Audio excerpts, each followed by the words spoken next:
be focusing on how we find definite integrals. In the past, and our antiderivatives video, we found indefinite integrals, which are basically our integrals with the plus c at the end.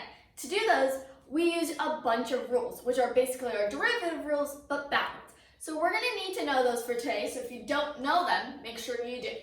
So, for definite integrals, basically it's when we substitute numbers into an indefinite integral. So, to do that, we're going to need to know one part of the fundamental theorem of calculus. It says many things, but for now we're only going to focus on this part. Suppose little f, I'm just going to say little f because we have big F. Little f is a function. It's continuous on the interval a comma b. Then the interval with upper limit b and lower limit a of f of x times d of x is equal to big F of b minus big F of a, where big F is any antiderivative of f. That is f, the derivative of big F is little f. So that might not make sense, so let's actually jump into some problems to see how that works. So when we have a problem of a definite integral, we're going to have something like this. We're going to have our integral symbol, our lower and upper limit, some kind of function, and then d of x, or d of whatever variable we're trying is in that function. So the first step that we always have to do when we're dealing with definite integrals is find the antiderivative or the integral. You don't have to worry about the plus c in any of these, so you can just ignore that for now. So for x cubed, if we apply our rules, and especially for this one, it's going to be backwards power rule, we get x to the power 4 over 4. So now we have a different notation we write it in. We have whatever our antiderivative is with a bracket and the upper limit and lower limit. That's just so we don't forget, and it's general notation. It's very important. So then what we do is we take our upper limit and we plug it into the function. Then we take our lower limit and plug it into the function. And then we do our upper limit plugged into the function minus our lower limit plugged into the function. So when we do this, we're going to plug in 3 first, and we get 3 to the power 4 over 4. Make sure you're copying this function exactly. Rather than writing 3 cubed, you're writing 3 to the power 4. And then we have to plug in 1.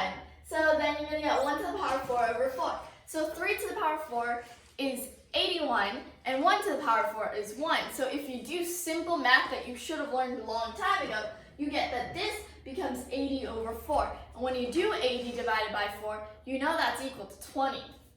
So now for our next problem, we have the integral with upper limit 1, lower limit negative 3. And our function is just the number 8, which may seem a bit weird at first, but it's fine. So this t is actually going to be an x. Okay, so what we're going to want to do is first find the antiderivative of 8. In this case, since we have a constant, then it's just going to be multiplied by an x. So our antiderivative becomes 8x. So we write it in our next notation form. So we have 8x, bracket, upper limit 1, lower limit negative 3, and then we plug in our upper limit first. So we have 8 times 1, and then we do minus 8 times our lower limit, 8 times negative 3.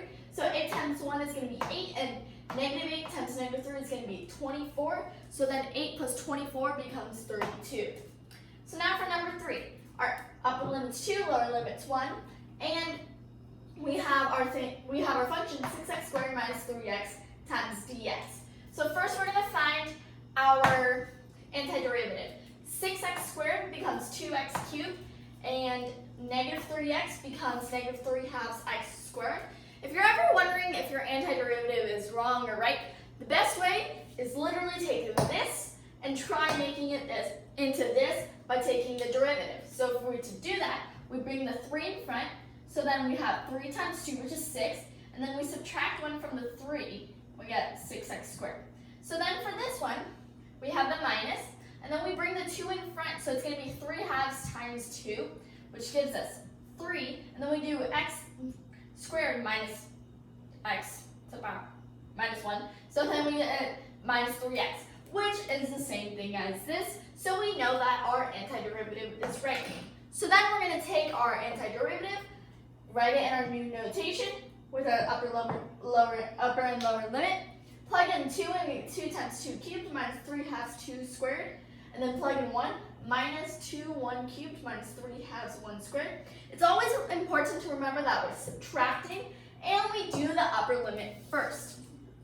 So then we simplify it out. This becomes 16, this is 6, this is negative 2, and this is 3 halves. This part becomes 8, then we have a 3 halves, and when we finally simplify all that out, we get 9 and 1 halves. So you may be wondering, why do we learn definite integrals and what is it used for? Well, basically the entire video that we did on Riemann sums and summation notation and finding the area under a curve with that is completely useless now, because now we can just use definite integrals. You know how those problems took you like a couple of minutes? Now they will take you maybe 1 at most. Fun putting you guys through torture first. Anyways, let's look at a little comparison. So we have a little problem. We want the area of y under the curve of y equals 1 over x squared between the interval 1, 2. So if we find our width, we would get 1 over n. Our endpoints would be 1 plus I over n. We plug it into our summation formula. There's a bunch of simplifying going on here, but I'm not going to write it out because it's a lot, especially for this kind of problem. So just know that it takes a really long time and we finally get our answer of 1 half. If you guys didn't know how to do this, make sure you go watch our video on area under a curve and you'll know what all this means.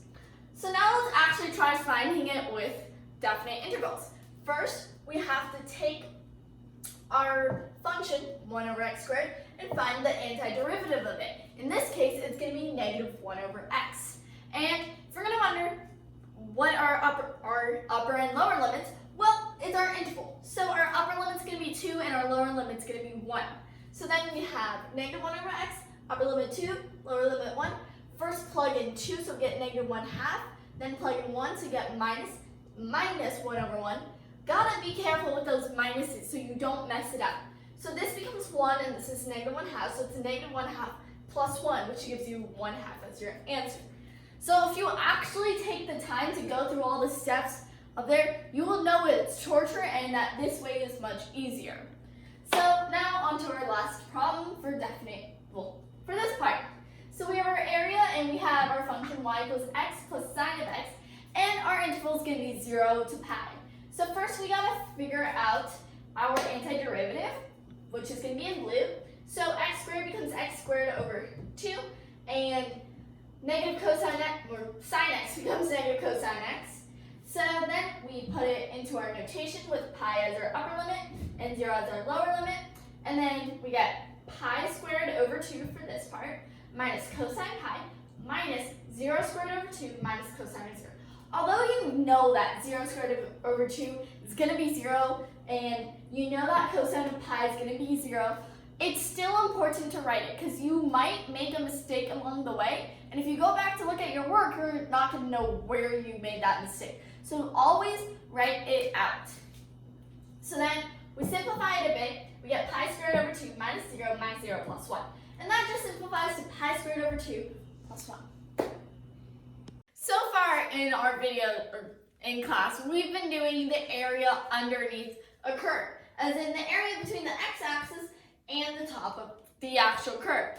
Well, what if I tell you we can find the area between two curves, like this picture? Well, we can do that, and we can achieve this using definite integrals. So when we do this, we have 3 main steps. First, we find the meeting points. This happens when we set both equations equal to each other and solve for x. Then we have these 2 points, which are the meeting points. Then we find the upper graph. In this picture, this curve is our upper graph. Our upper graph is basically the one that's on top. To do this, we pick any number between our meeting points, pick a point between them, and plug it into both curves. And whichever one has a higher value becomes our upper graph. And then we plug it into this formula. Our area becomes, with our higher and lower limits, f of x minus g of x. And in this case, we're setting f of x as our upper function. F of x isn't always our upper function, but it's just for notation in the formula. So now let's try our problem. We have f of x is equal to x squared plus 2, and g of x is equal to negative x, and we're given that x is equal to 0 and x is equal to 1. Not every time are you going to have to find our meeting points. So in this case, we already have our two meeting points, 0 and 1. So we can skip that step and go to our next step, which is finding which graph is higher. So I decided to choose 0.5 because that was an easy enough number. You're going to want to choose easy numbers so you don't make it hard on yourself. So when we plug 0.5 into f of x, we get 0.5 squared, which is going to be 0.25 plus 2, which gives us 2.25. And then we plug in 0.5 into g of x, and we get negative 0.5. So clearly, 2.25 is greater than negative 0.5. So that means, in this case, f of x is our winner, and it's going to be our upper function. So then we plug it into our formula. And we already have our meeting points, so the larger one's going to be on top. So we're going to do x squared plus 2, which is f of x, minus our g of x functions, which is negative x. This simplifies out to x squared plus x plus 2. Then we find the normal definite integral. So our first step in finding that is finding our antiderivative, which is going to be x cubed over 3 plus x squared over 2 plus 2x. So then we have this, and then we have our notation with 1 on top and 0 on the bottom. We plug in 1, and then we plug in 0. And then when we add that all up, or subtract, we get 17 over 6 as our answer, which means 17 over 6 is the area between those two curves. So now let's try number 2. F of x is equal to 2 minus x squared, and g of x is equal to x. So let's take it step by step. This problem, we're not given our meeting point, so we're actually going to find those. So we're going to set f of x and g of x equal to each other. So 2 minus x squared is going to equal x. We solve, and we get 0 equals x squared plus x minus 2. This can be factored out to x plus 2 and x minus 1. Solve for 0, x, and we get that x is equal to 1 and negative 2. And then we know negative 2 is going to be our lower limit, and 1 is going to be our upper limit. So now we move on to our next step, which is where we find which graph is going to be on top. So I chose 0 because that's the easiest number. Remember, you always wanted to make it easier for yourself. So when we plug 0 into this, we have 2 minus 0 squared, which is going to be 2 minus 0, or 2. And then g of x is just going to be 0. So f of x wins again. Like I said, it's not always the case, so don't always assume f of x is going to be the upper function. So then we have our integral with 1 on top and negative 2 on the bottom. We have 2 minus x squared, because that is what f of x is, minus x, because x is just g of x.